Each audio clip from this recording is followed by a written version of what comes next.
Hello there. Let's do some practice questions for the CompTIA Network Plus exam with my explanations and reasoning. Now before we get stuck into it, two things I want to do. First of which is a disclaimer. This channel is not affiliated with CompTIA or any partners. The questions that I am covering here are meant to give you practice when you're preparing for this exam.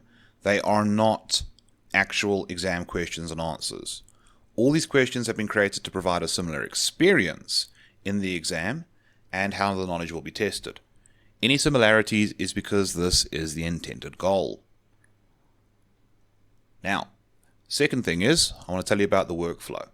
So firstly, I've put together these questions, but I will play the role of the voice in your head, helping you rationalize and work out the answers to the questions. So the questions will first appear. We will have a look at it. There will then be an opportunity for you to pause the video if you want to think about the options a bit more. The options will then appear. We will have a look at what the options are, and you can pause the video as well if you need to, and then we'll work out what the answer is. And once we've done that, we can take a sip of coffee. So let's get started.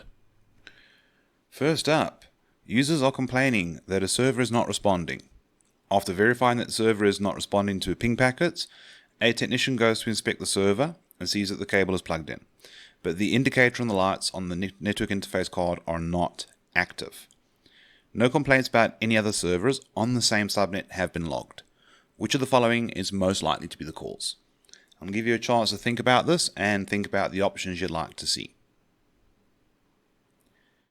So our options are a port on the switch is administratively off. I'm actually liking that one already. So I'm just going to put a little line there for now. Incorrect VLAN assignment has occurred. MAC filtering is blocking the server. And the switch has failed. Now straight away we can eliminate the switch has failed because then all would be off. Not just the one. MAC filtering is not going to be that because the activity lights would be on. If a network card sees physical activity, its status indicator lights will flicker. So that leaves us with incorrect VLAN assignment and the port on the switch being administratively off. And the same story applies for both C and B. If we were on the wrong VLAN, we would still have some activity lights indicating that the physical connection is present.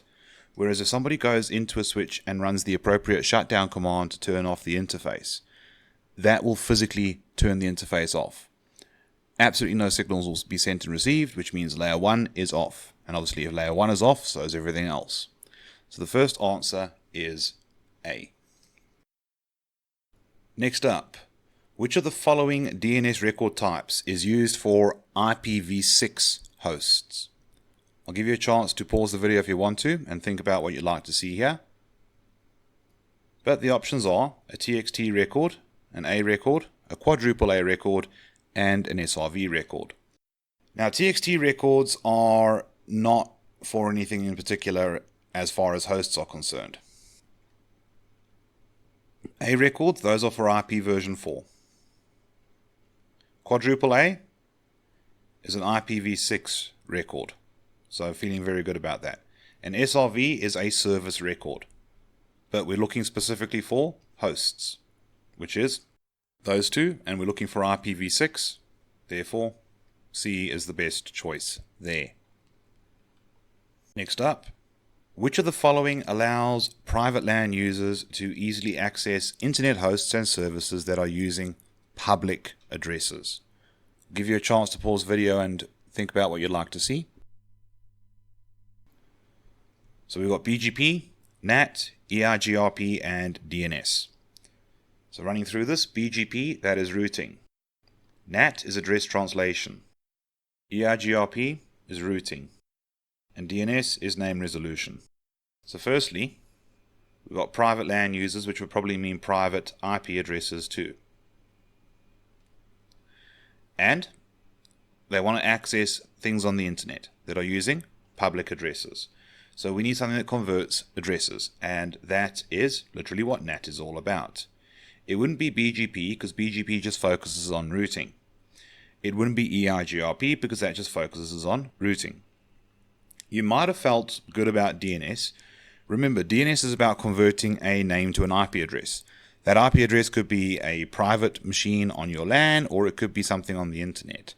But it's name resolution. It doesn't necessarily allow somebody sitting on a private network with those non-unique subnets like the 10 network, the 172.1.6 through to 172.3.1, and the 192.168 networks from communicating with somebody on a public address. You need NAT for that. But if you felt good about DNS, don't feel bad, because this is a common strategy in these exams where they'll give you options and two feel quite good. So just watch out for those when those types of things do occur. Next, a network admin is deploying a new router on the network. The organization has recently enacted an SOP, Standard Operating Procedure, that new devices are hardened as part of their initial configuration. That's actually quite good.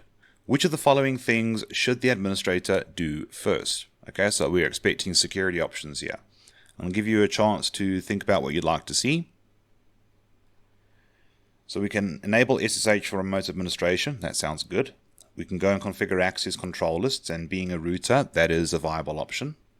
Changing or setting admin credentials, also a very good option. And checking for updates. Now, this is quite nasty because all of these are good things to do.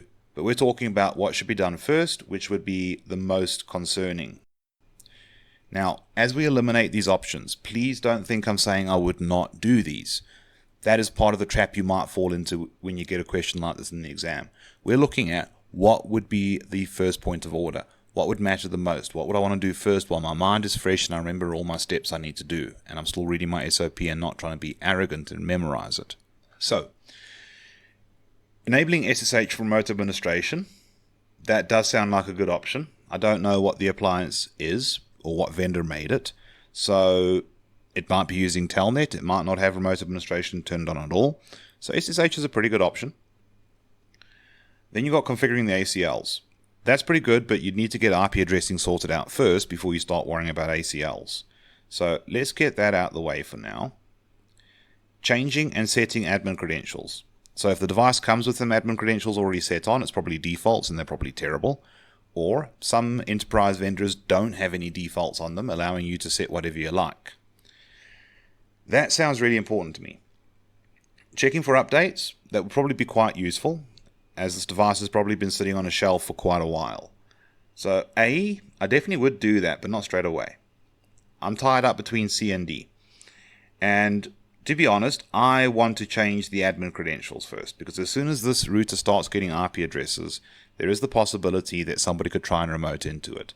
And I would like that person to run into the first brick wall of they don't know how to access it because they don't know the credentials. Then we could look at checking for updates on the device's firmware or operating system, depending on which one it has. So it was a tough call, but C is the better option here. What would have the biggest benefit straight away as soon as this appliance starts coming online? And that would be controlling who can administratively manage it. Next up, an organization has a website on a domain name of foobar.net, but their customers keep navigating to foobar.com. The organization owns both domains. What DNS record could they use to direct customers to the correct domain name? I'll give you a chance to think about the options you want to see here, but you want to be straight away thinking about DNS records. Pause if you need to. And our options are an A record, a C name, an NS record, and an MX record. So an A would be an ordinary IPv4 host. We're talking about servers here, so I'm not so happy about that. A C name, now that's pretty cool. A canonical name allows name A to direct you to name B. Basically it's for a redirect. So that's looking pretty good. Then you've got an NS record or a name service record. That would be for pointing to another DNS server. We're not trying to redirect to another DNS server. We're trying to direct the website. So it's not DNS to DNS. This is web to web redirection. So no. And MX, this is a mail exchange record. We are talking about websites, not mail exchange. So CNAME is the best option here.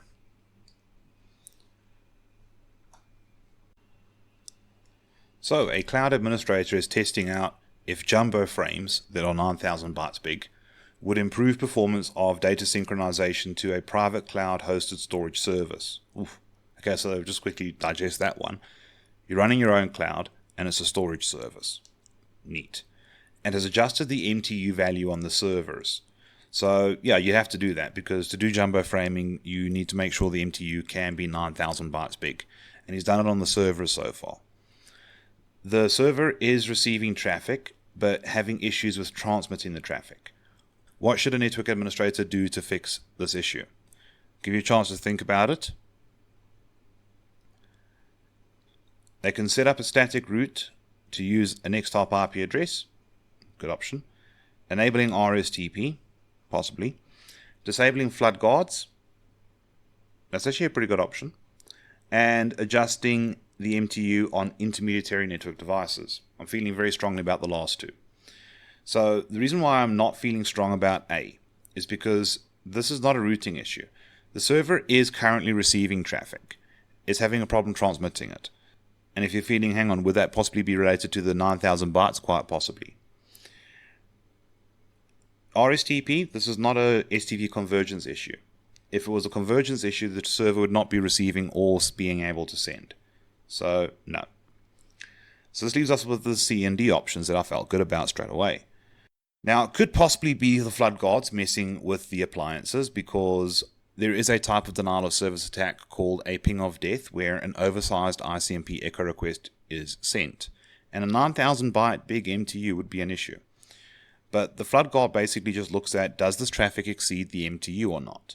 So if that's the case, then this option here to do with the MTU needing to be adjusted seems pretty good. More than likely because the server is not directly connected to the clients that it's communicating with. There'll be switches and routers and whatever else in between. And those in between devices are probably still sitting with the default MTU of 1,492 bytes. So that would need to be increased. Then we could look at disabling the flood guards if the problem persists, but this will probably fix the flood guard issue, as the flood guards are just reacting to packets and frames that are larger than the maximum transmission unit size.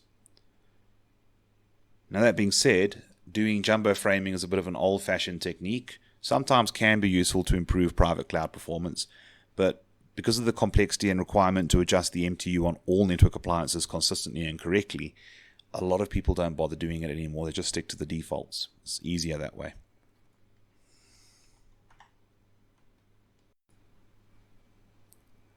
A network administrator needs to connect a number of different sites together that use a variety of WAN and internet connectivity types. Which of the following would simplify management and reduce provisioning time? I'm going to give you a chance to think about it. So let's see the options. SDN, SD-WAN, VXLANs, and NFV. So all are pretty cool technologies and do help simplify management and make things quicker and easier to do. So let's double down on the fact it's a WAN thing. Dealing with enterprise WAN and internet connectivity. Now VXLANs do allow, for example, VLANs to exist across routed networks, including the internet. But that's not going to help manage the WAN. It helps deal with the WAN challenge for VLANs and data centers. So I'm not mad about the VXLANs. NFV, or Network Function Virtualization, that just changes network logic. It doesn't necessarily make a WAN easier to manage.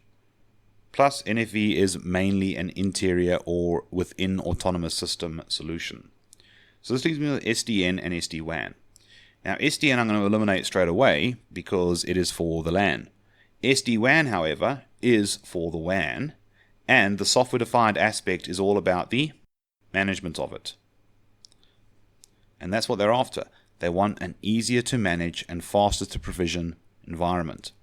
Now in terms of that fast provisioning, it would probably be so that they can dedicate maybe some bandwidth or priority to new services and communicating nodes, possibly on the fly. So SD-WAN is the right answer for this one. Then, which of the following documents illustrates the flow of data through a network? So the first option is a logical topology diagram.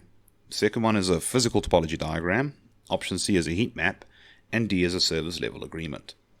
Now, heat map we can get out of the way straight away because this is to do with Wi-Fi signal. And that's it. They're looking at how the data is flowing through a network. So definitely not a heat map. And SLA, also not an option. We will talk about how the data is prioritized and how well it performs, but not looking at actually how it moves through the network. So, no, that's not that one. A physical topology? No. That's just physical connectivity. It'll be a logical topology diagram. Possibly a flow diagram. Next up, which of the following has the largest influence on the selection of rack size? Stop giggling. Select 2. So we have the outlet amperage, server U height, standard rack unit heights, appliances depth, the type of cables we're going to be using, ventilation and cooling requirements, and the size of a KVM or keyboard video mouse console. Now we need to choose 2 options here, and they want the 2 that's going to have the biggest influence. So output amperage, no, this is electrical infrastructure, and it wouldn't really have much to do with the size of the rack. It would probably have more to do with how we provide power to the rack. So that's not so much an issue. Yes, we might need some high-powered UPSs or something like that, but that's going to be a function of what we put in the racks. The server's height. Yes, that could play a part because we talk about our servers and our network appliances being a certain number of U's high or standard rack units. So that would be a pretty good candidate. I'm feeling strong about that one. Then we also have appliance depth. In other words, how deep does it go in? Because besides how tall and how many rack units high do you want your server rack to be, you do get varying depths as well to accommodate longer servers and network appliances. So this is also a pretty good option as well. But because we have 2 good options already, let's just make sure that the others are not better. It's always a good idea, especially if the options right in the beginning of the list seem good, to go through the rest and make sure you're happy with the 2 that you've chosen. So we've got the cable types. That won't make much difference really. Then ventilation and cooling. That might affect the type of rack I buy, whether it's got like a glass front door or a wire mesh front door, but not going to affect the size of it per se. The KVM size? Maybe. If I am going to put a KVM console in the server rack / networking cabinet, yes, then that would have an influence on the size. I would need to have maybe a bit more space to accommodate that. However, that is just for local admin. More than likely, we're going to get this server rack's equipment set up properly for remote admin. So I'm not too mad about that. B and C are still the better options here.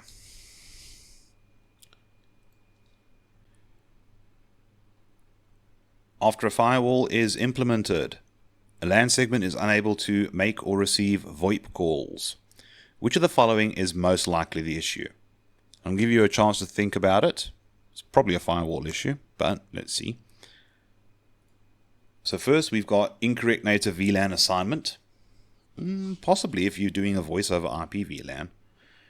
B is the voice VLAN tagging needs to be set up. Quite possibly. Voice VLANs can tag the data specifically as voice over IP. Quality of service needs to be configured on the firewall. And we need allow rules for SIP to be enabled. Now let's see. Most recent thing that they've done is they've implemented a firewall. And troubleshooting best practices is always to ask stuff like, what has changed since it was last working? Well, the firewall. Now, I don't think it would have anything to do with a native VLAN, mainly because they're talking about voice being a problem, not all traffic. If it was all traffic, then native VLANs could be an issue, especially if the firewall hasn't been set up to work with the 802.1q tags that are added to the traffic for VLANs. Voice VLAN tagging?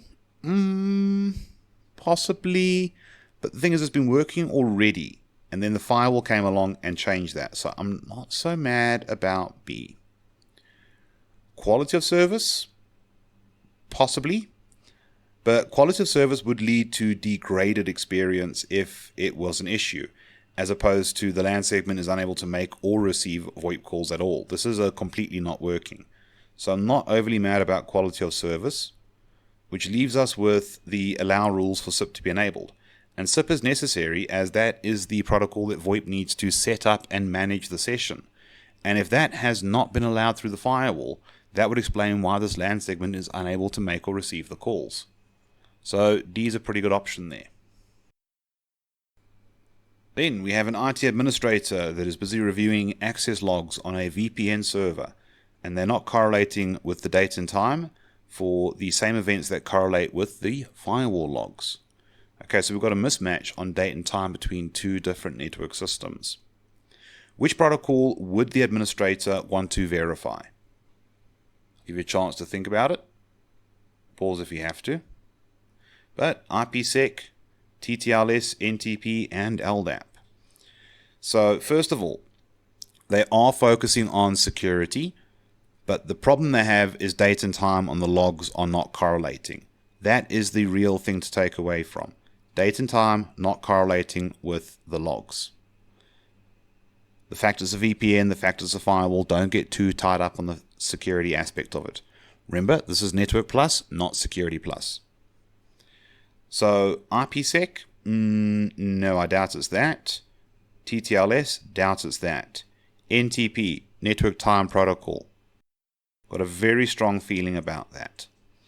LDAP, or the Lightweight Directory Access Protocol, maybe you could argue it, but I don't think so.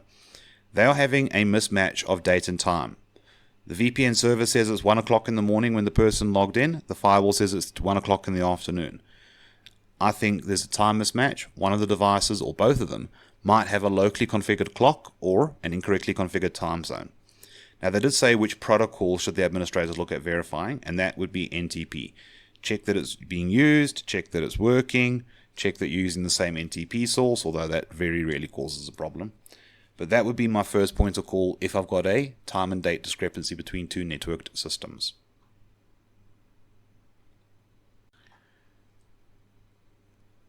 A large organization has an extensive routed network with 20 routers and several switches that could be set to work at layer 3, which means they could be seen as routers. Which of the following dynamic routing protocols would not be suitable for this network? Now, CompTIA might be nice and emphasize that not, but do yourself a favor, always look for when they're asking you to find something that is not the right choice, not the best choice. So let's have a look. We've got basically 20 plus layer 3/gateway devices, which is just a very cool way of saying routers. So what options should we look at here? Well, we should be expecting to see some routing protocols, and we do. We see RIP, we see EIGRP, we see BGP, we see OSPF. So we've got 20 or more routers. Now, OSPF doesn't care how many routers there are on a path. So that's not an option. OSPF only cares about the speed of the pathway overall. Then you've got BGP. That just cares about routing through autonomous systems or entire organizations. So, no. EIGRP, it is a distance vector, but it doesn't freak out with the number of routers badly. So 20 routers, it would take that in its stride. RIP, on the other hand, has that max hop count of 16. So if you were feeling RIP is the right option here, correct. RIP would have an issue as soon as the network is 16 hops away. 15 you can still get there, 16 is too far. A network technician has been tasked with replacing a switch in a LAN segment. The switch is going to be replacing the STP root bridge. What priority number must the technician apply to the new switch to ensure consistency? Okay, so this is about STP and about priorities. Now remember, STP favors lower priority with a lower numerical MAC address. Remember, the switches have base MAC addresses to be the tiebreaker. So we're probably going to be seeing priority numbers. Let's see what they are. 32,768, 4,096, 0, and 36,864. All right, now the default is 32,768. So that's not a good option straight away. The reason why is we're replacing the root switch. The root switch has the lowest bridge ID, which is the lowest priority number, and if there's a tie in priority number, is lowest base MAC address. Now obviously we can't change the MAC address, but we can change the priority. So straight away, 32,768 is out of the question because there's probably going to be loads of switches sitting with that priority number. And now we're gambling on a lower base MAC address, which is a gamble I don't want to take. 36,864 is higher than the default, so that's out of the equation. Now both B and C are left, and B and C would work. If I set a switch's priority to 4,096 and nobody had that priority number or lower, that switch would win. But there is one value lower than that, and that is 0. 0 is the lowest it can be. 4,096 is the second lowest. Remember, it is done in increments of 4,096. Don't ask me why they chose that. I've got no idea.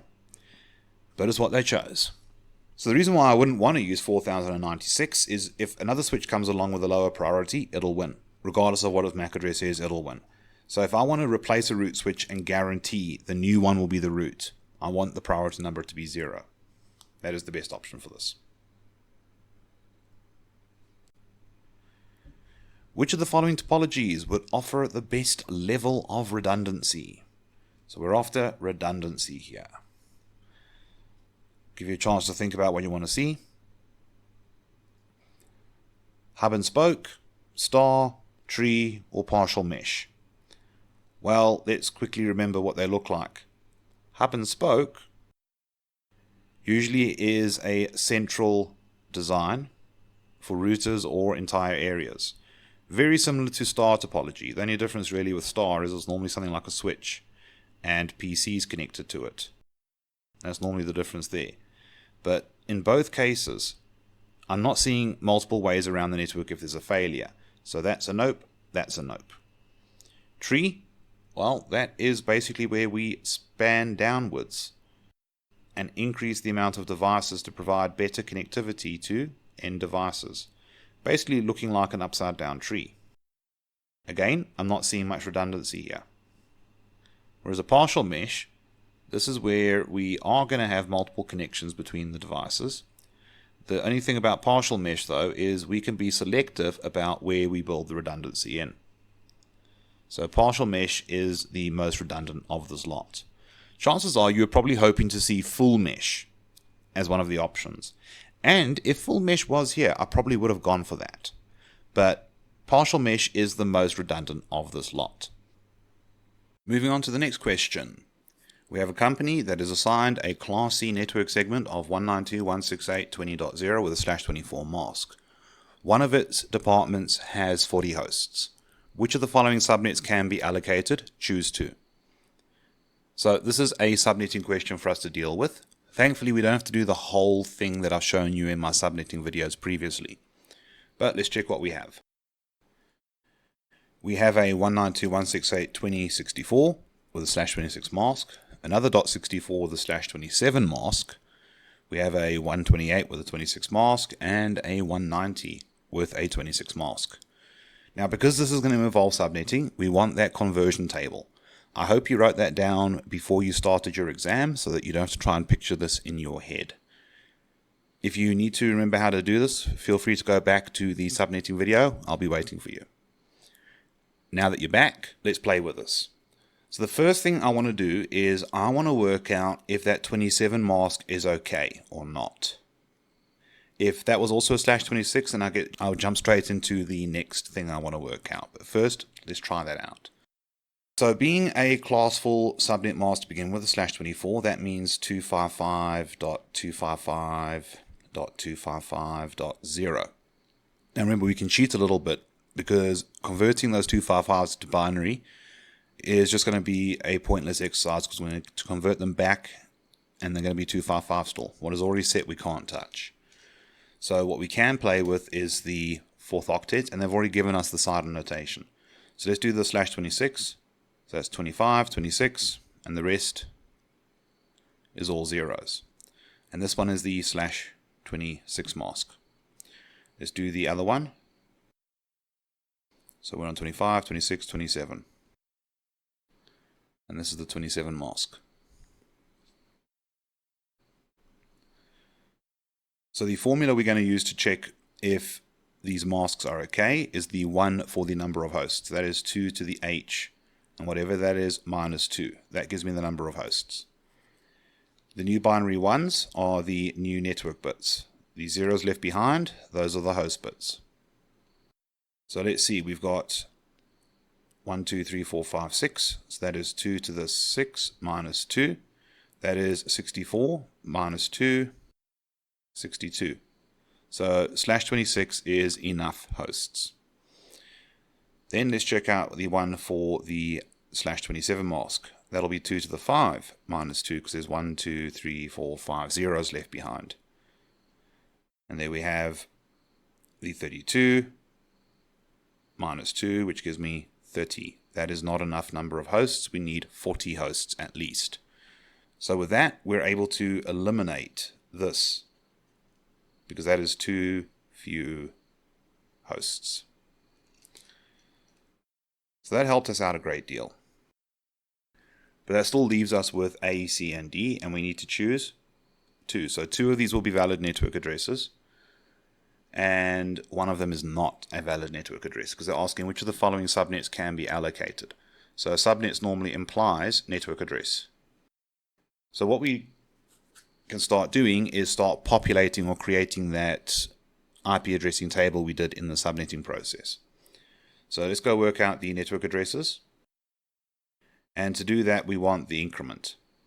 Thankfully, our increment is 2 to the power of I and is a class C network, so it makes our lives nice and easy here. So that is 2 to the 6, which is 64. And what we do is we start with a given network address, 192.168.20.0, and we add the increment to the 4th octet.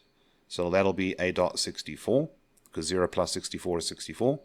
64 plus 64 is 128. 128 plus 64 is 192. And then 192 plus 64 is 256, which we know is not possible, but we let that happen. This network seems fine. It would have created 4 networks. Fantastic. Now, I don't have to go and do the broadcast address and the first valid host address and the last valid host address, because I can tell that anything that goes up to .63 would be part of the first network. Everything that goes up to .127 will be part of the second network. Everything that goes up to .191 is part of the third, and whatever goes up to 255 is part of the fourth. So we have got .64 here, .128 here, and those are both present. Then we've got .190. .190 would be a host sitting here in the third network. So because that is a host, no. So that leaves me with A and C. Now this is what you could expect to see in the exam. Something that asks you to show part of the subnetting process, but not its entirety. If you try and do the whole table, it will take you a while to do, and that time could cost you in the exam. Also, this is one of those things where maybe you might want to flag this for review and come back to it later. It does take time, but once you've got the method down and you've practiced and you're good at this, you will be able to get this as marks for jam. Moving along though. So, which of the following can operate at OSI layer 3? I'll give you a chance to think about the option you'd like to see. Pause if you need to. So we've got wireless access point, switch, bridge, and media converter. Now, wireless access point, not a Wi-Fi router. If it said Wi-Fi router, I might have thought that, but it's not saying that, so I'm going to eliminate that. A switch, maybe. You do get layer 3 switches, also known as multi-layer switches. I'm going to leave that as an option for now. A bridge, no. Legacy device and purely layer 2. They never had a layer 3 capability. They were retired long before that. Media converter, this is mostly layer 1. It converts signal. So let's eliminate that. That leaves me with the switch. So they definitely are checking to see, do you know that you can make a switch work at layer 3 if it supports that. Remember, layer 3 switches or multi-layer switches are normal switches with a little mini router inside basically. And they are useful for a few things. So that wasn't too bad, as long as you don't get caught out by the fact that you didn't see a router or a firewall or something like that here. The switch can work at layer 3. Generally though, we do assume a switch to be a layer 2 device unless stated otherwise. Moving along though, to the next question. A network administrator wants to capture traffic that is entering an existing LAN segment to create a baseline and to better understand the network. Which of the following would be most helpful? I'll give you a chance to pause if you want and think about the options you want to see. The options are port security, an SNMP trap, net flow, and port mirroring. So we want to do a traffic capture. All right. Port security, that's not going to capture traffic. That's going to look at traffic and decide whether this is allowed to come or go. Probably based on MAC addresses. So I'm going to go a negative on that. SNMP traps, this is an error/alert system for SNMP, which will only work when there is something to actually see. And it's not going to let me see the traffic. It's just going to let me know something's going on. So not that. NetFlow is a candidate. NetFlow lets me monitor my network's overall well-being and traffic levels. But it's monitoring traffic levels, not the raw traffic itself. So that leaves us with port mirroring. How does that help? Well, remember, port mirroring would be useful. If I set that interface to mirror out that one, and this computer is running something like Wireshark, that could help. So port mirroring is a pretty good option for this. Moving along to the next question. Which of the following allows for routing traffic between VLANs in the same LAN segment? Choose two. I'll give you a chance to think about the options you'd like to see. And our options are a multi-homed router, sub-interfaces on a router, VLAN interfaces on a switch, and ETH trunk interfaces on a switch. Now, I want to eliminate ETH trunk straight away because ETH trunk is where we have multiple interfaces working together. That's going to have nothing to do with the routing between VLANs. Then we have VLAN interfaces on a switch. This would imply it's a layer 3 switch, and layer 3 switches can do the routing for us. So that's a good option. Now, we're stuck between A and B. Both are routers.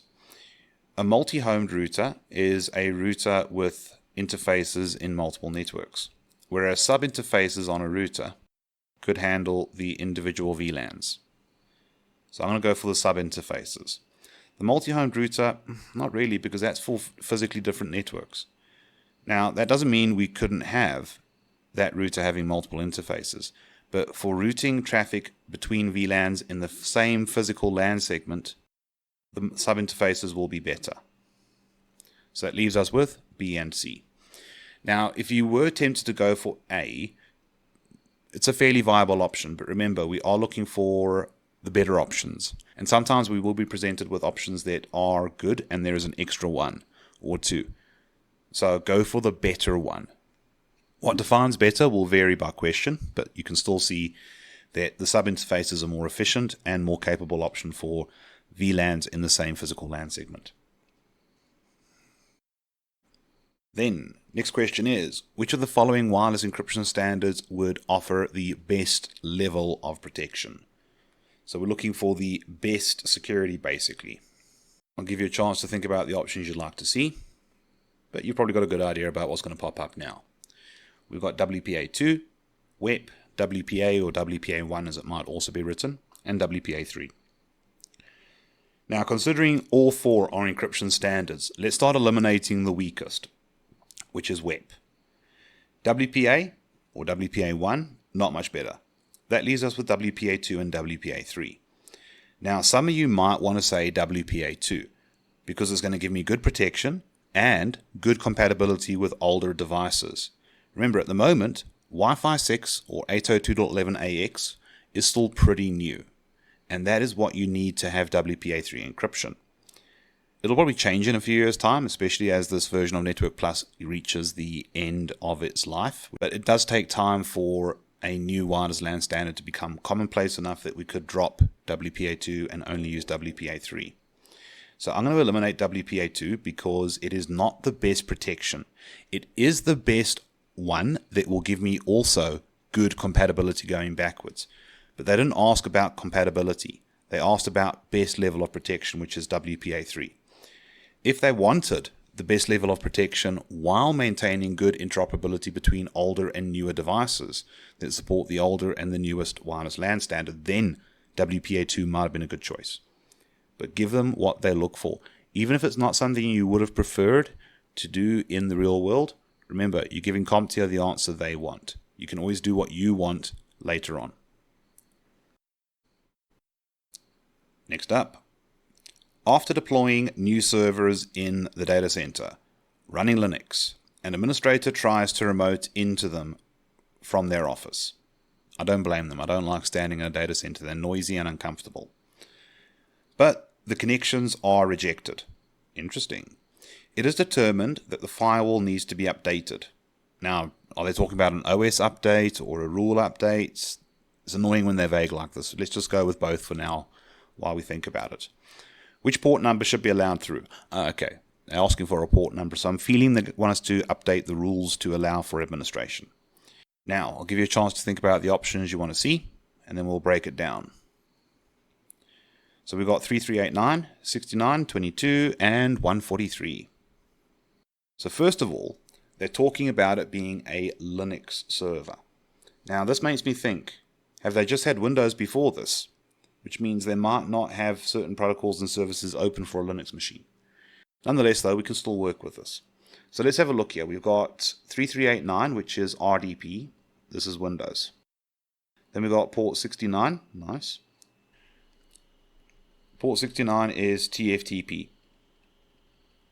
And this has got nothing to do with remote administration. So let's get rid of that. 22, that's Secure Shell. Strong contender. Linux by default does support SSH out of the box in most distributions. So very strong chance, especially if this is new to this organization running Linux servers. They might not have allowed port 22 through before, as Windows doesn't come with it. SSH, that is. So that's a very strong option. And then we've got port 143, which is IMAP. This is for emails. That's not what we're trying to do here. We're trying to do remote administration. So RDP, that is remote administration. SSH, that is remote administration. Now we do have XRDP for Linux, but there's this very strong chance that this organization hasn't allowed port 22 through their firewall before. They might have allowed 3389 through before. So let's eliminate that and go with port 22. Another good reason for Secure Shell, an encrypted remote command line interface, is Linux by default is a CLI operating system, and most server distributions are going to run pure command line. You can add a graphical user interface in the form of a desktop environment, but that is uncommon to do. So port 22 SSH is the most sensible. Chances are Linux is new to this organization. They probably have been doing an implicit deny or a default deny on their firewalls, which means port 22, if not explicitly allowed, would have been blocked. So I'm pretty happy with that option.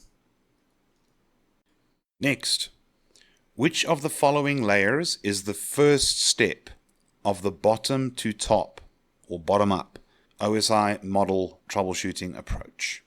So giving you a chance to think about the options you want to see. We've got network, application, presentation, and physical. So remember, we're doing bottom up. So it's layer 7 down to layer 1, or layer 1 up to layer 7, whichever way you want to look at it. Bottom layer is physical. Top layer is application. And you can fill in the layers in between. Layer 6 being presentation, layer 5 being session, layer 4 being transport, layer 3 being network, layer 2 being data link. Remember, this is one of those things I've advised you to jot it down on a piece of paper that you get given in the exam. That way you don't have to worry about picturing this. And it is good advice to start from the bottom up, so it is physical. The rest are red herrings, especially that one. Some people might do application at the bottom and physical at the top. That's not the greatest way to learn and remember your OSI model. Especially for questions like this, because it messes around with what's top and what's bottom. I mean, think about it this way. When you get into a multi-story building like a skyscraper, where's the 7th floor? upwards, right? Not downwards. You don't get on a skyscraper at the 7th floor. You get on the ground level and go up. So physical is the best option here. Moving along. A technician is troubleshooting a user's connectivity issues and finds that the computer's IP address was changed to 169.254.0.1. Hello. That network address should straight away be catching your attention. You should be straight away thinking a peeper. Which of the following is most likely the reason? Give you a chance to think about it, but I've probably given it away a little bit already. But let's see what our options are. So we have first option A, 2 or more computers of the same IP address in the ARP table. That is possible. The computer automatically set this address because the DHCP was not available. C, the computer was set up to perform as an NTP server. D, the computer is on a VPN and is the first to obtain a different IP address in that network. Alright, so by jotting down a peeper, that should straight away give you the idea that there's a problem with DHCP, and we're seeing DHCP there straight away. But why would it not be the others? Well, because 169.254 is a peeper, and the way it works is if you don't have an address and you've been set to use DHCP, your computer will randomly choose the 3rd and the 4th octets to be the host address portion. The chance of 2 computers having the same IP address with that is very low. You've got a 65,534 large network there as far as hosts are concerned. Very small chance that 2 would have the same address. Besides which, I don't think users care that much about talking directly to each other. This will be more of a I can't get out of this LAN segment, I can't get onto the internet kind of complaint. The computer was set up to be an NTP server. The IP address has got nothing to do with being an NTP server. That will be about the port number, which is port 123. So, nah, not that one. The computer is on a VPN. That's quite possible, and is the first to obtain a different IP address in the network. True, but when you are on a full tunnel VPN, that means that none of your traffic is trying to go outside of the VPN tunnel, and that shouldn't cause an issue for your computer. And again, it's in a peeper address. Nothing will let you allocate a 169.254 address. Windows will stop you, Linux will stop you. You get the idea. It's a specially reserved address. So B is the best option there. Moving along. Which of the following cloud connectivity options would provide the most flexible and ubiquitous access to users? Now remember, Network Plus is going to throw a little bit of cloud and a little bit of security and a little bit of everything that relies on networking at you. So, give you a chance to think about what you want to see. But the options are direct connection, public internet access, a captive portal, or a VPN.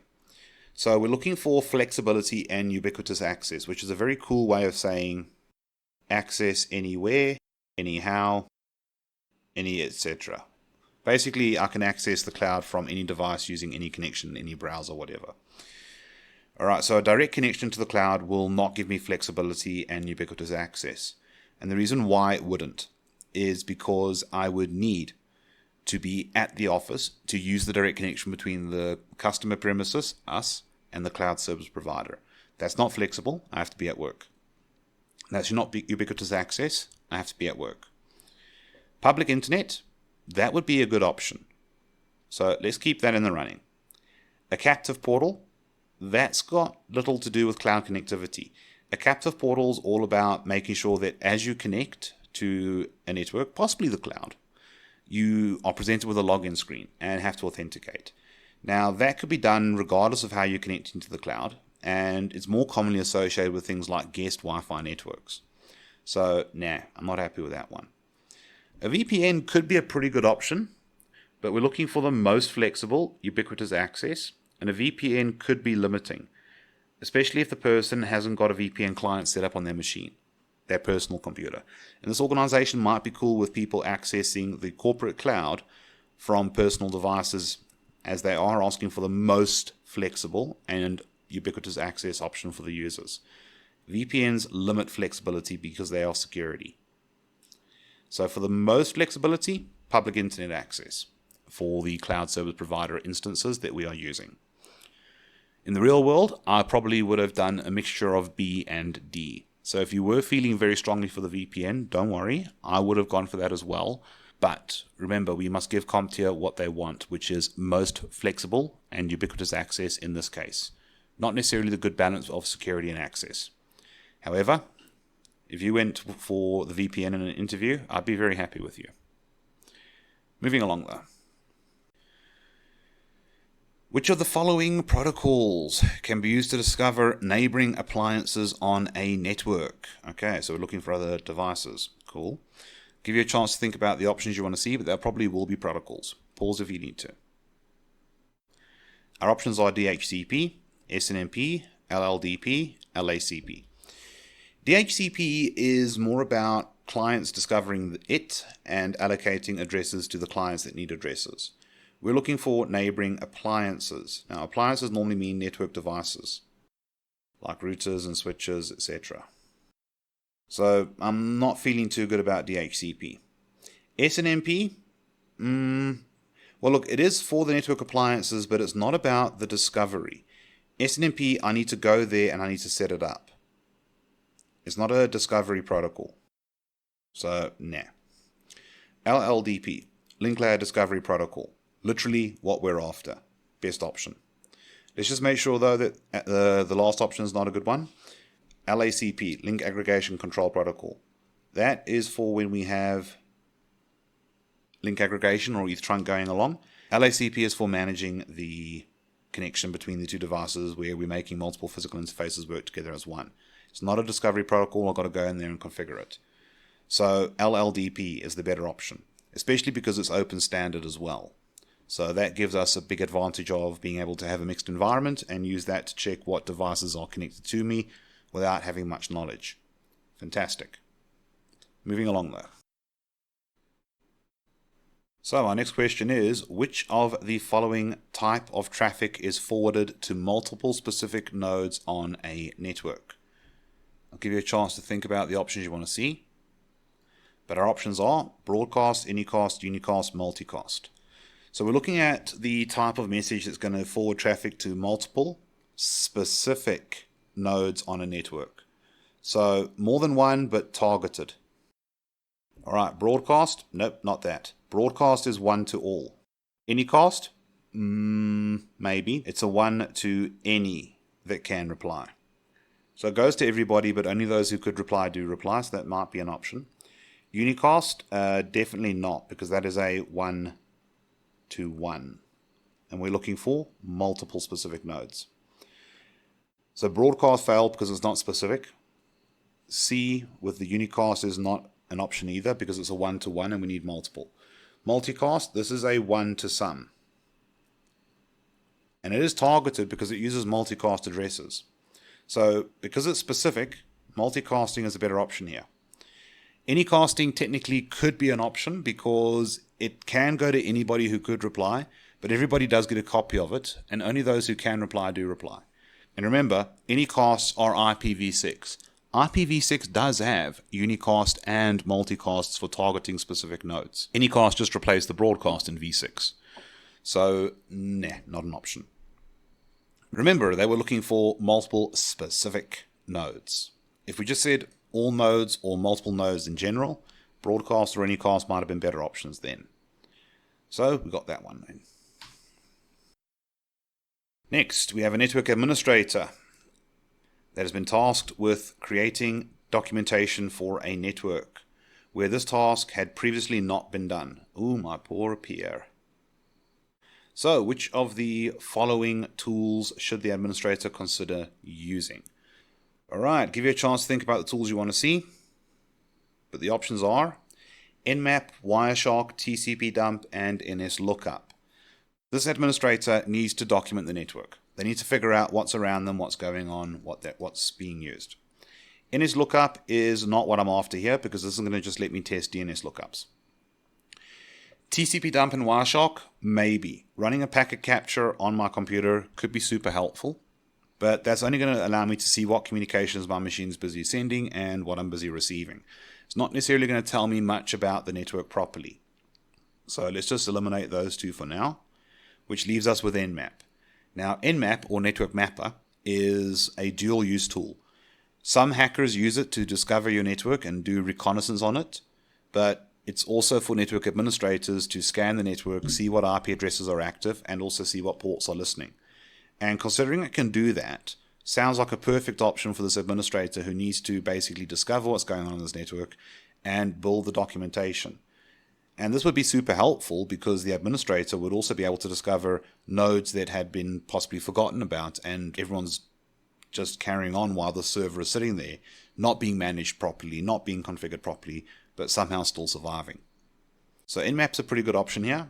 You just got to be a bit careful though, because it is a dual use tool and could be used by a threat actor.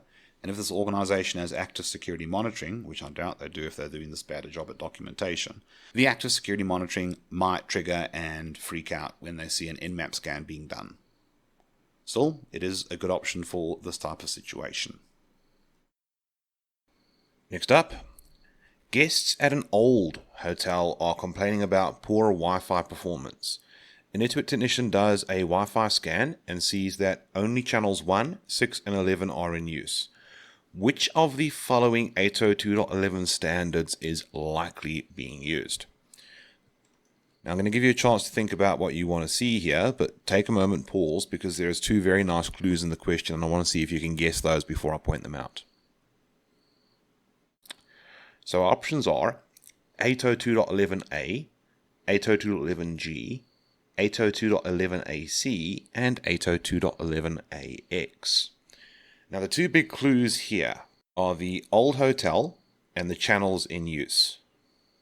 Now channels 1, 6, and 11 are associated with the 2.4 gigahertz frequency band. And it's an old hotel, so they probably deployed their wireless network infrastructure many years ago, and that straight away limits the options. So let's run through what we know. We've got 802.11a, which is a 5 gigahertz band only. It was one of the very first amendments and was making up for the absolute abysmal performance that was the original 802.11 standard. 802.11g is 2.4 gigahertz. 802.11ac is 5 gigahertz officially, but it also does use 2.4 gigahertz for backwards compatibility to the older standards that only work at that frequency. And 802.11ax officially is 5 gigahertz and 2.4 gigahertz. So straight away, because 802.11a is a 5 gigahertz only frequency, we can eliminate that. That leaves us with B, C, and D. Now I'm inclined to eliminate D due to it being an old hotel, and 802.11ax came out pretty recently, at least as far as Wi-Fi is concerned, leaving us with G and AC. Now if they were using AC, they would have seen some 5 gigahertz channels if they did a frequency scan in that band. They'd have seen channels like 36, 40, 44, stuff like that. So the fact they're only seeing 1, 6, and 11 makes me think it is 802.11g and not AC. Like I said, the two clues, old hotel, and they only saw those channels that we commonly associate with 2.4 gigahertz, the three channels that don't overlap and interfere with each other. So is the network actually performing badly, or are the guests just expecting better Wi-Fi performance than what 802.11g brings to the table? Quite possibly the guests are expecting more. I know 802.11g gives us 54 megabits per second, bandwidth-wise, but that is going to be divided up amongst all the guests, so there is that contention issue you've got to deal with. Interesting point we're making here is this. Sometimes the performance issue is perspective, and a user who's used to better might find a slower, older network inferior and think there's a problem with it, when actually they've just become normalized to a faster, better performing environment. Nonetheless though, let's not take shots at users, but always remember that in the workplace that it might not be performance, it might just be the user's expectations. Nonetheless though, let's move on to another question. So, a large cloud service provider wants to build a new data center. Which of the following would be best to implement? I guess we're going to have to look at the options because I've got no idea. So the options are partial mesh, span and tree topology, VLANs, spine and leaf topology, full mesh topology, and VXLANs. Okay, so they're looking at a whole load of LAN technologies and topologies. So let's run through and see what we can do. Now, partial mesh is not a bad option for redundancy, but we've also got spine and leaf, and spine and leaf is considered better for data centers. The reason why spine and leaf is considered better is the topology does provide redundancy without physical loops, which means that we do have a stable network and we don't have to rely on spanning tree protocol, which will cause network outages while it's reconverging. Now, yes, we could look at doing rapid spanning tree protocol, which does reconverge way quicker, but for a cloud provider, that's going to affect a lot of people and a lot of businesses that are using that cloud provider. And they specified STP, not RSTP, so that makes me a bit nervous. I don't want to use STP because of the performance issue. But if I do a partial mesh, then I need STP.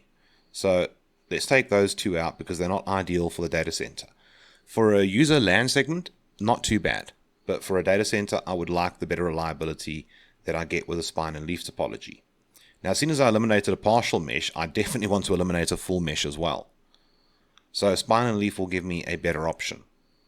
Now that leaves me with a choice of VLANs versus VXLANs. Now VLANs only offer 4,096 VLANs, minus a few reserved, whereas VXLANs are 16 million of them. Now, considering we're looking at a cloud service provider who are likely to have loads of tenants, I think the VXLANs might be a better option. Also, they do work nicely with spine and leaf topology by allowing us to trick the devices into thinking they're more directly connected with each other than they really are. Add to that as well, the cloud provider wants to build a new data center, which implies they've got existing ones. VXLANs can be used to bridge that gap. So, although VLANs are nice, it's more of a user LAN segment technology than a data center LAN segment technology. So spine and leaf topology with VXLANs seems like a good option. Moving along to another question. Which of the following is used to discover an unknown MAC address given a known IP address? So we're probably going to see some protocols that are coming from the bottom side of the network stack, somewhere around layer 2, layer 3. Give you a chance to think of the ones you want to see. And I'm pretty sure some of you have gravitated towards the answer already. But let's run through them. ICMP, IGMP, ARP, and CDP. ICMP is that layer 3 status protocol, commonly associated with ping. That doesn't really deal with MAC addresses. It does obviously work with IP addresses, but it's not really touching the MAC addresses as well. So we want both in that protocol. IGMP, or Internet Group Messaging Protocol, this is for the multicast services, like the 224.0.0.0 network onwards. So again, that is pure layer 3, not really what I'm after. That leaves me with ARP and CDP. ARP, or the Address Resolution Protocol, some of you might have gravitated towards that one straight away, and if you did, that's correct. ARP is the protocol that's used to go and find the recipient's MAC address that we don't necessarily know yet, given a known IP address. So that is literally what ARP does. CDP, or the Cisco Discovery Protocol, is the Cisco version of the link layer discovery protocol, which is used to discover neighboring devices at layer 2. It can pick up on layer 3 details, but it's more of a neighbor protocol rather than finding somebody's MAC address given a known IP address. So, not really a great option here. Besides which, we also didn't specify it was a network appliance. Usually we would like to assume, unless it's a network appliance, that we probably are looking at an end device, whether it be a client or a server. So that was a pretty good option there. A network administrator is building a routed network that will use many routers. The network links between the routers will be direct links. Which of the following subnet masks would be ideal?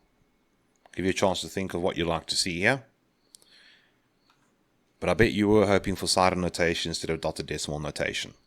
Oh well, this is the kind of thing you must expect in the exam.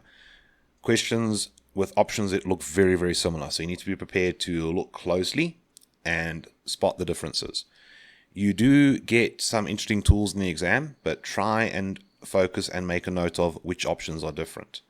And if you look over here, you can see, okay, A, B, and C, and D, they're all 255, 255, 255 for the first 3 octets. So you can sort of just not worry about picturing those for a moment. Let's review the design. They want to have a routed network with loads of routers in. Now obviously we haven't got a design, but we can always imagine one. and they say they're going to do direct links between the routers. Whether it's going to look like this or not, I don't know, but I'm just trying to picture the network, and this is the kind of thing you also want to be able to do as well with some of these questions. Sometimes you'll be lucky, you get a diagram. Other times you've got to imagine what the network might look like from the verbal description. The network links will be direct. Now, the fact they're saying it's direct implies there will probably not be a switch, and what we want to try and do there is then keep the number of IP addresses to a minimum. So if there's not going to be a switch, there's not going to be a third or a fourth or a fifth device, implying that it'll just be two nodes in the network, the one router and the other router. So that means I basically just need a subnet with two network addresses. Yet again, subnetting comes to the rescue. So if subnetting is coming to the rescue, you're going to want that table again. Now, as we know, the first three octets are going to stay the same, and it's the last octet that changes. Now, I know straight away off the top of my head, we're going to have to go quite far in here. Specifically, you would have to work out that you need to change, oops, not that many.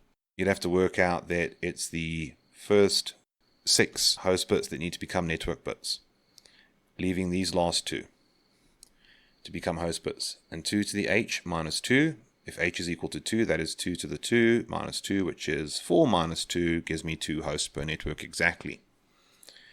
Now that, converted back to binary, will be 1, 2, 3, 4, 5, 6, 0, 0. And if you add those all up, it's 128, 64 gives you 192, plus 32, 224, plus 16, it's 240, plus 8, which is 248, plus 8, which is 248,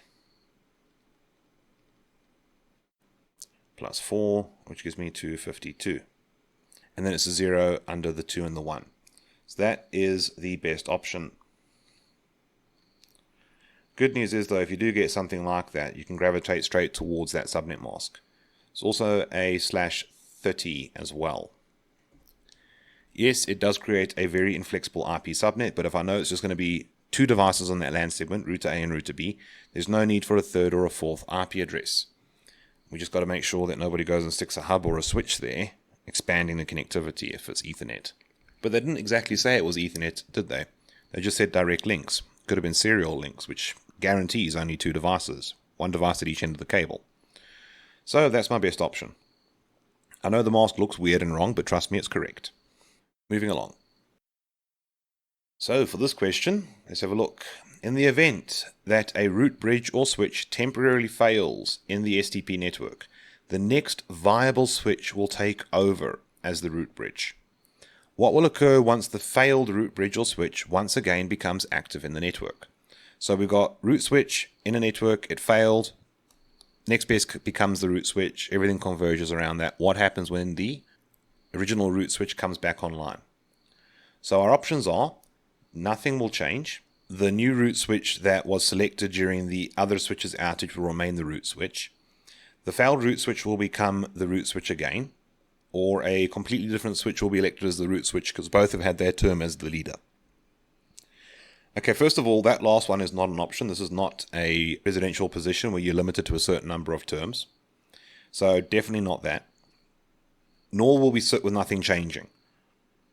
Now the reason why I know nothing is not going to change, in other words, A is wrong, something will change, is, well, the root switch failed, we swung over and changed to the next best. Now that the root switch is back, well, surely something should change again, leaving us with the new root switch that was elected during the outage will remain, or the failed root switch will become the root switch again. Now, if you know your STP operations, it is C, not B. The reason why it is C is when the original root switch comes back online, it earlier had the best bridge ID, numerically lowest. The one that became the new root switch when the original one failed had the second best, but at the time it was the best, so everyone converged around it. Now, in terms of what would happen, well, the original root switch would possibly receive a BPDU from the failed root switch and see an inferior bridge ID and ignore it. Or, depending on timing, it might send out its own BPDU, and then everybody sees a better priority number in that bridge ID and starts reconverging around the new, well, as far as they're concerned new, but actually original, root switch that is now back online. So we'd end up having the switches reconverging around the original root switch and essentially going back to the same logical topology in terms of which ports are working, which ones are not. So we fail back to the original if we are able to bring the original switch back online.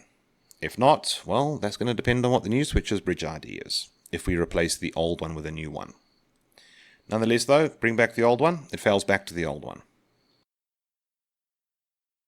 So, a network technician configures a switch port on a switch, wow, that provides a client with network access to be an access port for VLAN 10. What will the switch do if an untagged frame arrives on that interface? Whoa, that was a lot of crazy stuff going on there. So they made an interface that a client is connecting to an access port for VLAN 10. Cool. Now we know what we need to start thinking about. So let's see what options we have. Pause if you want to think about it a moment more. But we have option A. The switch will add the VLAN 1 tag to the frame and continue to move on to a forwarding operation. Not so mad about that. The switch will drop the frame. No. The switch will immediately begin performing a forwarding operation. Or the switch will add the VLAN 10 tag to the frame and continue moving on to a forwarding operation. Alright, so let's run through what it might and might not be. Well, let's see, it's an access port and it receives an untagged frame. And it's in VLAN 10. So the switch is probably not going to add the VLAN 1 tag to it. You might fall for that, but remember, if we set a switch's access port up, but we don't tell it what VLAN it's a part of, it will assume it's part of VLAN 1 because that's the default nature for any port on a switch until we actually tell it to be a member of another VLAN. But they said specifically they went and made it part of VLAN 10. So the fact they're using VLAN 1 here is just to mess with you. The switch will drop the frame. No. Access ports receiving untagged frames is normal. Access ports will be receiving traffic from clients. Clients that don't necessarily understand 802.1q encapsulation and what's going on with VLANs. So the access port will not ignore the traffic. A trunk port might, depending on how you set it up, but an access port will not throw it away. The switch will immediately begin performing a forwarding operation. No. Tempting to go with that, but the first thing an access port does is it adds the VLAN tag, then does a forwarding operation. That's the better option. Technically C is kind of right though, because the switch will forward the traffic, but not immediately. So this is one of those situations where very close options, but D is the better option because it describes the full order of operations. Add the VLAN tag, then do the forwarding operation. Now yes, this was a bit of a trickier question, but they definitely do like to ask these kinds of questions to make sure you properly understand something like VLANs. So be prepared for this to be one of the tougher kinds of questions where it really makes sure you understand your protocols and services, especially the ones that work at the network level. In this case, it's the switch level, layer 2, but the point I'm making here is the network appliance level, is where you're going to see a lot of interesting and possibly tougher questions. Let's move on, and hopefully the next one's a bit easier. An advanced access control list is capable of filtering traffic based on which attributes? Oh goody. I know off the top of my head, advanced ACLs filter on quite a few attributes, and they're not saying choose this many, which means we're probably going to have a lot of text under each option. Let's see what we have. Oh dearie me. We have option A with source MAC address, destination IP address, source port number, destination port number, and protocol ID. Option B has source IP address, destination IP address, source port number, destination port number, protocol ID. Option C has source IP address, destination MAC address, source port number, destination port number, protocol ID. D has source IP address, destination IP address, source port number, destination port number, and application ID. Holy moly, there's a lot going on here.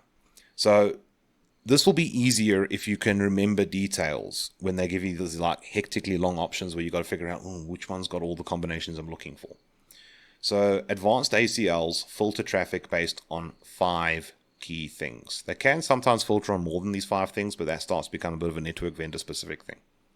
So it'll be source IP address, destination IP address, source port number, destination port number, and a protocol ID. Those are the 5 things I'm looking for. So if we're looking for IPs, ports, and protocol IDs, let's use elimination to our advantage.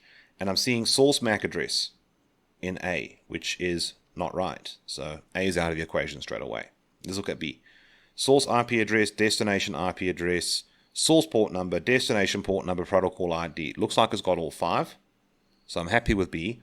But if I'm happy with something like this early on, let's just go and double check that C and D are not better. I know they're not, but let's just be sure.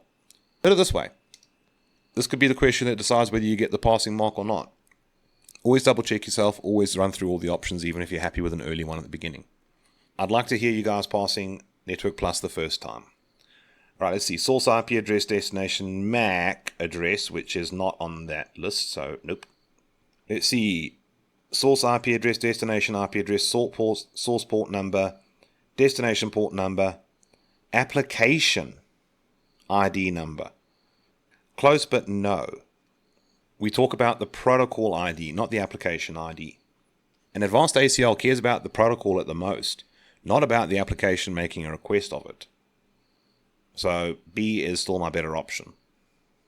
D was there to mess with us if we weren't paying close attention to the fact it's an application ID number. So, yeah, this is one of those nasty things you also might get in the exam, where they stick a bunch of things in a sentence and it's a pain to read. Thankfully, though, the font they do use in the exam is a little bit easier than the one I'm using. Next one. Which of the following is a valid IPv6 address? Now, please don't let the IPv6 factors freak you out. Remember, it's just an address. We're using a different numbering system, so we're going to be expecting to see some hexadecimal values here. So, let's check it out. We've got option A with FEBF : 67. We have option B at 2001 : 0DB8 : 1031 : 3304 : 2205 BEDB : 3200. C with FF 00 : 870D : and then D with FEHF 67A1 22223 4 FEB C500 6D 6E 5034 F22A. So let's run through things. A is looking pretty good. I'm not seeing any major issues. Remember, this is a form of address shortening, the double colon. And looking at the address, I'm seeing hexadecimal characters that don't look wrong. But let's move along. Looks like at option B we've got a full-sized address, but let's just double check. We've got 1, 2, 3, 4, 5, 6, 7 segments. IPv6 addresses have 8 segments that are 16 bits long or 4 hex characters. That is too short, and I'm not seeing a double colon to drop a field of zeros. Plus, you never drop one field, you normally drop at least 2 fields of zeros when you're doing address shortening. So B is definitely wrong. Then, if we look at C, we've got FF00 : 870D : Wait a minute. You can only do the double colon once. You can't do it twice. So that's not on. Then we've got, let's check, 1, 2, 3, 4, 5, 6, 7, 8 options. That looks okay. But hang on, they said which of the following is a valid IPv6 address? They didn't tell us to choose more than one option. So it's either A or it is D. Now some of you might have noticed the letter H there. That is not hex. Hexadecimal counts 0, 1, 2, 3, 4, 5, 6, 7, 8, 9, A, B, C, D, E, F. That's it. End of. H is not in hex. So even though it might be a little bit freaky, FEBF : 67 is the most accurate. Now, you might be saying to me, hang on a minute, but that last field only has 2 values. Remember, if your field contains leading zeros, you can drop those leading zeros because the computer, the router, whatever you type in this address in on, will substitute in the missing zeros, just like it does for the double colon. It substitutes in multiple fields of zeros if it sees double colon until it's got 8 fields or segments. So, option A is the right one. For some of you who are not familiar with IPv6 and are still very new to it, and please don't feel bad if you are, this can be a bit off-putting. But don't let it mess with you. Take your time. If you get it right, which I have every confidence you will, this could be an easy question. Guaranteed marks in the bag if you can spot the faulty one. Or spot the correct one amongst all the faulty incorrect ones. Let's see. Discover, offer, request, acknowledge describes which of the following service communications? I'll give you a chance to think about what you want to see. But our options are HTTP, DNS, DHCP, and HTTPS. Now, off the bat, some of you might recognize it is DHCP. You do a DHCP discover message as a client trying to find a server. The server makes an offer to you saying, hey, I've got some info you can use here if you want it. Plus, here's a menu of things you might be interested in. The client then makes a request saying, yes, please, I'd like that address and I'd like the following optional details off of your menu. The server acknowledges and says you can use it, and here's that extra info you asked for. So if you remember that, and you got that straight away, fantastic. That's one of those quick and easy questions you know about. But what if you need to work process of elimination? So if you need to do a process of elimination, let's see. HTTP is more a case of I request the web page and I get it back as a response. So, not really. You do get a couple of other kind of messages, but it's not always going to be a guaranteed four-way exchange. Same with HTTPS, the S just adds some extra steps for security. Then DNS, that is a query response process. Hey, do you have this record? Yes, I do, here it is, or no, I don't, try somewhere else. So that's not DNS. DHCP is the one that does discover, offer, request, acknowledge. Cool. Then, which of the following destination network addresses is used to represent a default route in a router's routing table? Now remember, a default route for a router is like a default gateway for a client. So I'll give you a chance to think about what addresses you might want to see here. But these are our options. 240:000, 224:000, 0000, or 1111. Okay, some of you might recognize 1111 as a public IP address. Specifically, it is one of Cloudflare's public route DNS servers. Not a default route. Might be your default or primary DNS server, but it's not a default route. 240, that is the start of class E. No. B, or 224:000, that is the start of class D, which is multicasting. 0000, that is what we're after. That is IPv4's way of saying an undefined destination network address. And it works out pretty well. So if you're familiar with that, it makes your life a lot easier.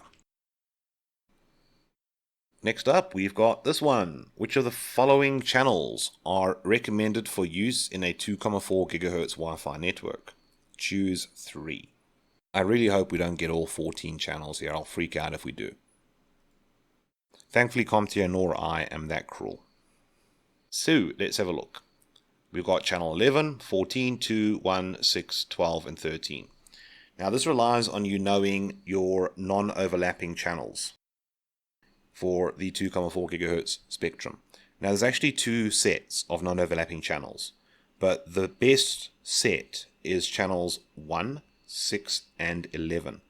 The reason is 1, 6, and 11 don't overlap and include a small gap between them, which is quite useful to really minimize on the interference possibly occurring, as sometimes when wireless signals travel through dense materials, they might experience a bit of a frequency shift that could put them close to the next channel. But with that gap, they just get close to the next channel, they never begin overlapping. I have seen some options where we can use channels 1, 5, 9, and 13. They also don't overlap, but they don't have gaps between them. So it's a bit risky. On an international level, I'm happier with channels 1, 6, and 11 because that is also recognized in most countries, if not all of them, that those are the three best channels for 2.4 GHz networks, because you're not going to have neighboring router interference or neighboring Wi-Fi interference if it's just wireless access points. Cool. So let's see. 14? Nah, can't use that unless you're in Japan. So definitely not an option. Channel 2 would have overlapped anyway. Channel 12 would have overlapped anyway. And channel 13, yeah, if you go with that 1, 5, 9, and 13, you could have. But I'm not seeing 5 and 9 here. So definitely not going there. That's how we look at that. Cool. So next up, security related question. An attacker has set up an on-path attack, also known as a man in the middle in the old days, on an organization's Wi-Fi.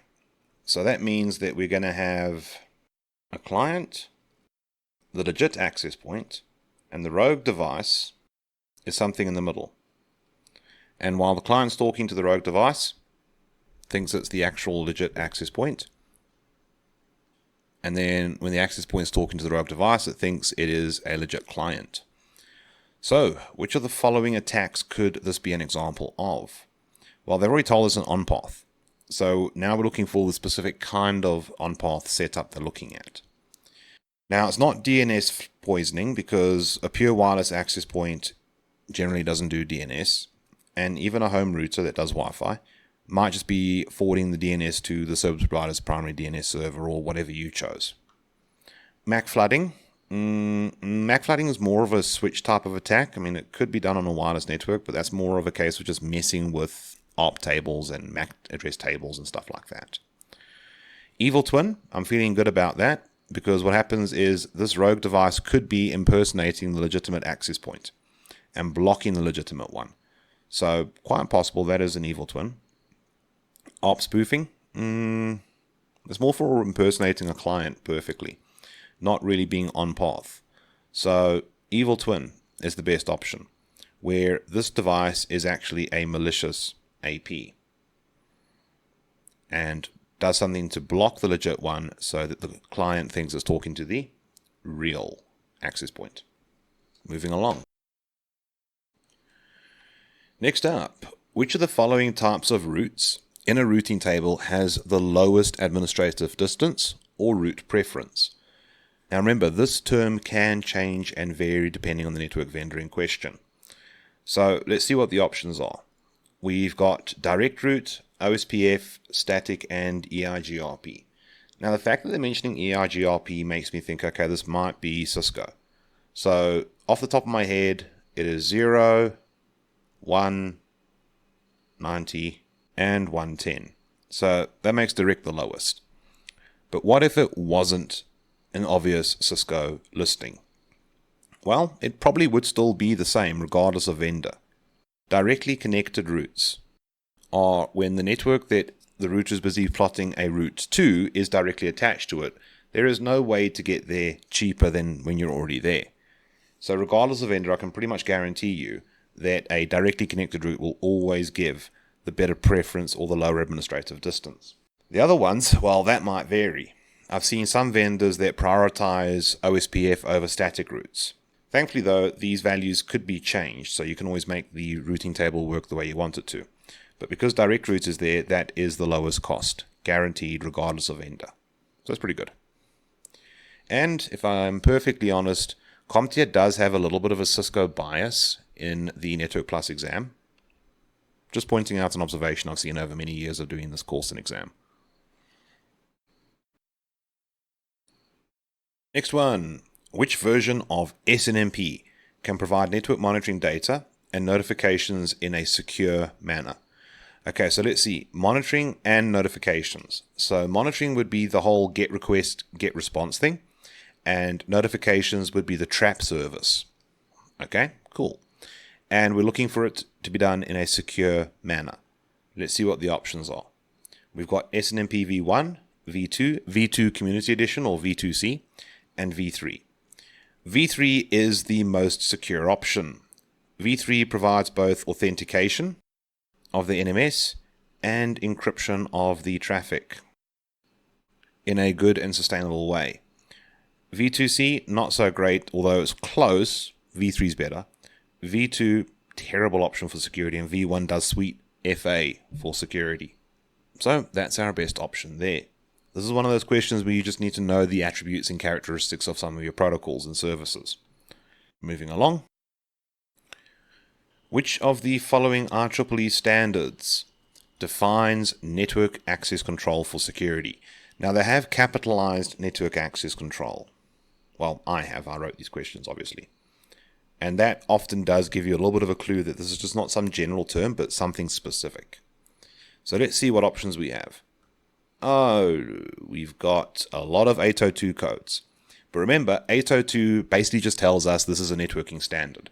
Worry about what comes after the dot. So we've got dot 3, which is Ethernet. Dot 11, that is Wi-Fi. Dot 1, that is LANs in general, whether it's Ethernet based or not. And same story there. LAN in general. Okay, now let's run through the amendments. 802.3bt, that is PoE, or Power over Ethernet. So, Power over Ethernet I don't think has anything to do with security. 802.11s, S is one of the standards for a wireless mesh network, so that's definitely not it. 802.1x is a network authentication and access control system. Well, that's literally what we're after here. Now, if you're associating 802.1x with something like Radius, that's fine. Radius is a network authentication and access control service, amongst many others. So, if you had that association, that's fine.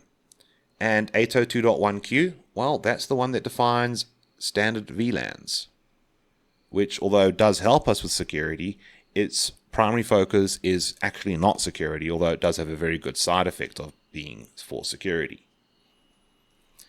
Sort of like how Viagra was developed as a heart medication, but turned out to have a very happy side effect for some types of people. Don't ask me why I know that information. Moving along. Ooh, we got a diagram in this one. So, in the below network, and they will give you exhibit questions like this in the Network Plus exam, which switch would become the root bridge or switch if STP were running? So, let's have a look. We've got switch A, switch B, switch C, switch D, and we've got what looks like bridge IDs there.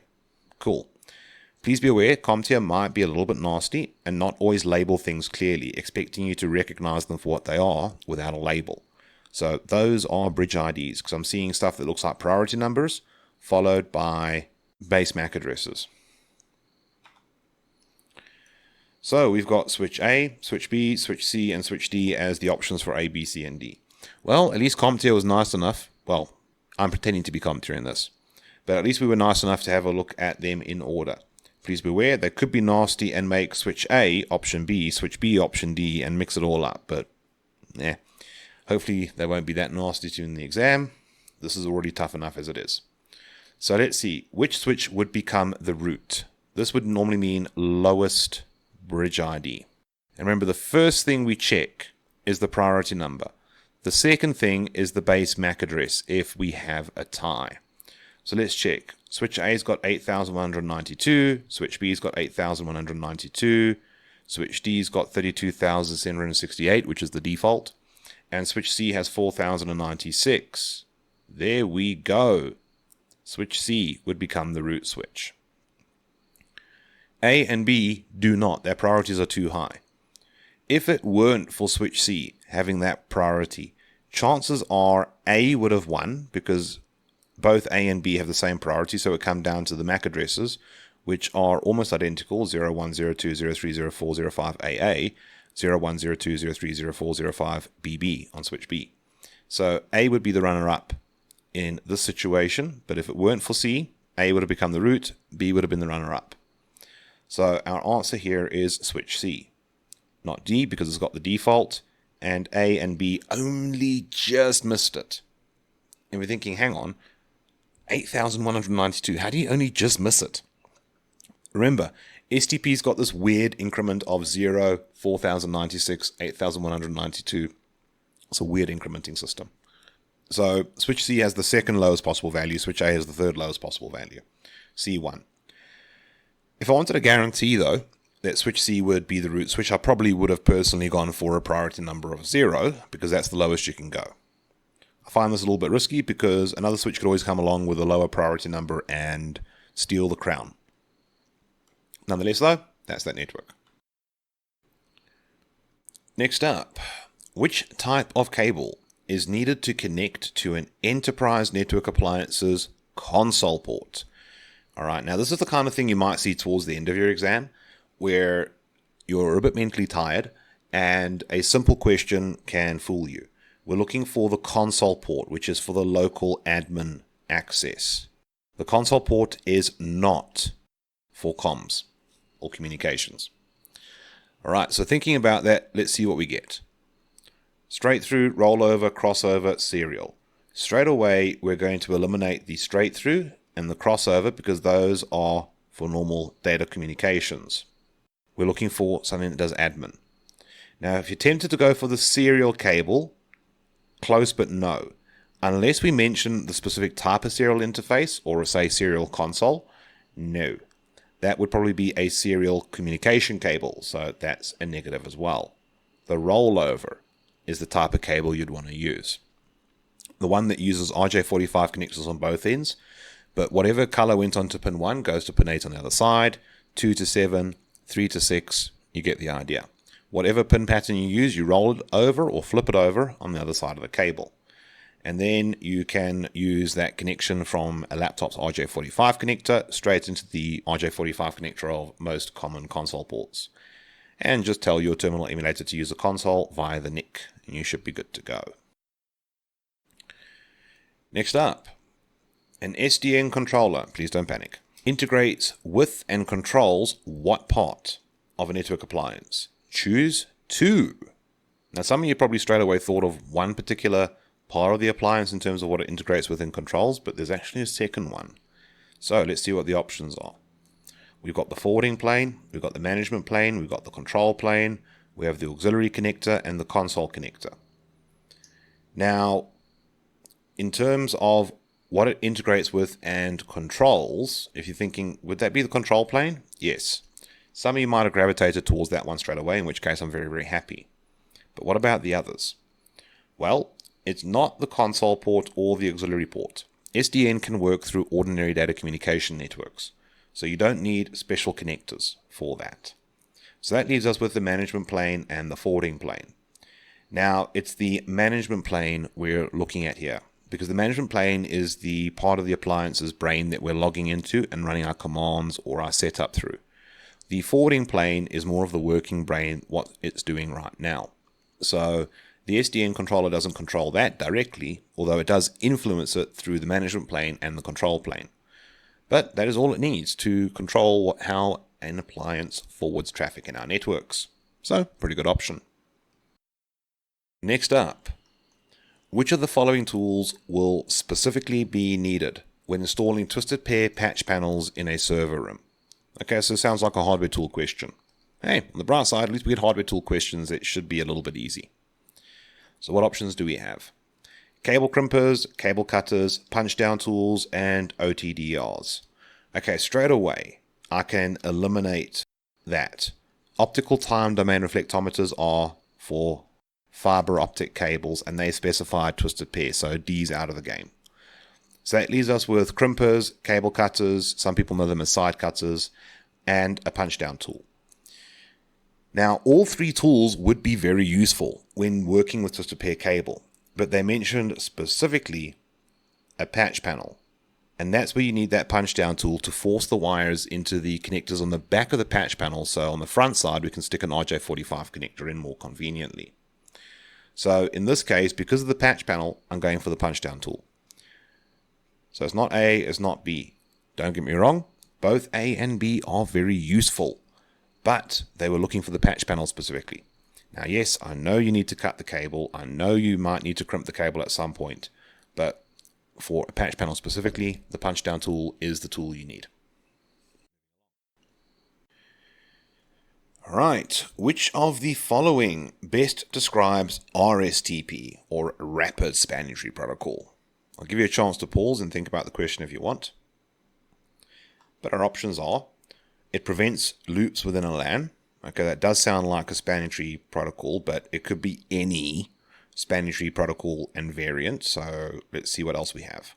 Option B, isolates LAN users into separate broadcast domains. That sounds like VLANs to me. So, nah, straight away I'm not happy with that. And by the way, yes, you can start eliminating options as you are reading through. You don't have to read them all before you start eliminating like I've been doing so far. Option C allows neighboring devices to discover one another at OSI layer 2. That sounds like LLDP and CDP. No. Then option D, create separate STP instances for different VLANs. Okay, that sounds special. That sounds like a variant. But it's not that one, because the one that does dedicated STP variations or regions for different VLANs is MSTP, or Multiple Span Tree Protocol. There are a couple of vendor proprietary options that do the same thing, but I want to avoid being too vendor proprietary. So, yeah. Either way, though, that's not what RSTP does. RSTP is just like STP in terms of what it's doing. It's just faster. So, that very ordinary STP sounding option of preventing loops within a LAN is actually our best option for this one. Next up, which of the following versions of NAT will allow multiple private LAN users to go online with a single public IP address at the same time? So we've got multiple private LAN users, single public IP, same time. Those are our keywords. Now think about those keywords and then think about the option you'd like to see on the page. Is that option there? Well, let's check. Static NAT, it's not that. The reason why it's not static NAT is because static NAT does a one-to-one translation. I've got to set up every single private to public address translation, and if there is only one public IP address and I can get away with using it, everybody has to share it. So if there's two people have to share time with that address somehow. And usually it's first come, first serve. If there's 20 people, those 20 people have to share the public address, and again, first come, first serve. Not a very fair system, right? Then you got dynamic NAT. Now, dynamic NAT is a bit nicer because I can set up a range of private addresses to a public address, or a range of private to a range of public. I've got more flexibility here. But if I only have one public IP address, like the question said, a single public IP, dynamic NAT has a similar problem to static NAT. Although it's a lot easier to set up a whole group of people to get translated, if there is only one address, only one person can go online at a time. And similar to static NAT, one at a time. First in, first out. NAT server, also known as reverse NAT, is not the option here either. Reverse NAT is for a request going to a public IP address getting translated to a private one, so a server of yours can appear online with a public address without you having to allocate the public address and have a public address space within your private network. So it's not that one. This is the one we're looking for, NAPT. This one is also known as port address translation. That's the option we want. This one works out nicely because what it does is it lets us all use the same single public address, but it tracks our source port number, which, remember, in most requests is randomly selected to act as a session ID. So as long as you, me, and anyone else are not using the exact same source port number, we can all go online more or less at the same time with a single public IP address. So that's a pretty cool option. And actually a nice question as well, to make sure that you understand the variations of NAT. And FYI, most home routers are actually running NAPT or PAT by default. It's actually a very good option. Next question. Which of the following is associated with Wi-Fi networks that can present one name to users that spans across multiple wireless access points? So this sounds like that kind of work setup where the user can wander around and see the same name being sent out everywhere, but it's actually being broadcast by multiple different access points, but they can't tell. So let's see what options we have. We have SSID, BSSID, ESSID, and BSA. Straight away, I'm eliminating BSA. The basic service area, this is effectively the coverage area of one access point. So it's not that. SSID is just a general term for the name we give to a wireless network that the users can see. Now, usually when we say SSID, we're talking about a single one on a single independent AP. Then you get BSSID, or Base Server Set Identifier. That is the AP's MAC address. And then you get extended server set identifier, which is where multiple APs can broadcast the same SSID to trick the users into thinking we're dealing with one big, massive wireless network and one super powerful access point, when in actuality it's a bunch of small access points working together in a very similar fashion to how cell providers provide coverage in an area. So it's ESSID that we're after here. Although technically SSID and BSSID are still part of an enterprise extended server set, ESSID is the best fit here. Next up, which of the following settings is used in DHCP to ensure the same IP address is allocated to a host? Now, if I think about that question, it sounds like, okay, we want to make sure the same IP address keeps going to the same computer. Cool. Let's see what type of words they throw at us. Host name, binding, exclusion, and reservation. Okay, host name, that's more to do with DNS, I think, so let's eliminate that. Binding, tempting, but that's not the word I'm looking for. Exclusion, no. What exclusion does in DHCP is it takes the IP address out of the DHCP pool completely. No one gets it. Useful if you want to set that address aside to assign statically to something like a network printer, for instance, but it's not going to give it to a host, so it's not that. Reservation is the option we're looking for. It's referred to as a MAC reservation by some people. And it's actually a good name because what happens is the DHCP server remembers the MAC address of the host it gave that address to before and goes, okay, I'm going to keep that aside for you. Either it does it dynamically on its own, and that becomes that preferred address you often see in a Windows environment, or, as the question is asking us, what do we do to ensure it? Well, we hop onto the server and we make a dedicated reservation where I tell the DHCP server, listen, you keep that IP address aside for that MAC address always and forever, and it'll never give that address away. So binding isn't the option. Although binding does sound pretty cool though, but it's not the option we're looking for there. So reservation. Last up, which of the following would help an organization to enforce an AUP? Now, if you've forgotten, what's an AUP? Let's quickly define that. Acceptable Use Policy. It's a document that defines what people may or may not do with the organization's computing resources, equipment, or whatever way they want to define the IT assets. Personally, I do like the term computing resource or IT resource because that's a little bit more all-encompassing for hardware, software, services, etc. Okay, so we're looking for something to help us enforce what we want users to be able to do and not be able to do. Let's see what options they present us, and then we'll work with that. So we've got a proxy server, MAC filtering, DNS filtering, and an ACL. Okay, now acceptable use policy is about usage. So that's applications, web content, stuff like that. MAC addresses are not likely to help because that's going to allow me to block or allow specific devices on my network. But once the device is allowed on the network, MAC filtering doesn't do anything to stop what you're doing. ACLs, same story. ACLs, even if it's an advanced ACL, work on basic addressing capabilities, IP addressing, port numbers, and protocols. An ACL won't make a distinction between the content you're looking at or not looking at. Okay, so that leaves us with DNS filtering and a proxy server. Now, I'm gravitating towards the proxy server because the proxy server sits between the clients and the internet. Physically or logically, it doesn't matter.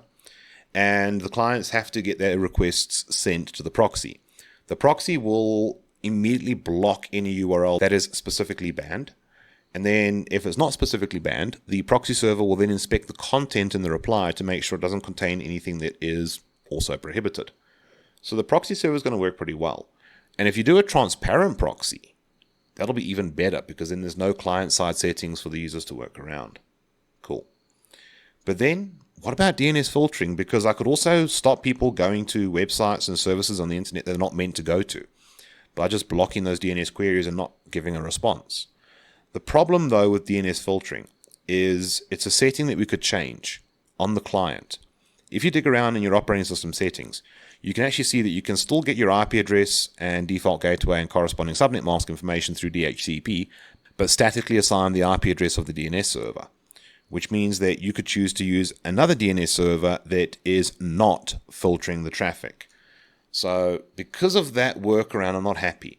Whereas a transparent proxy, the users have no choice in it.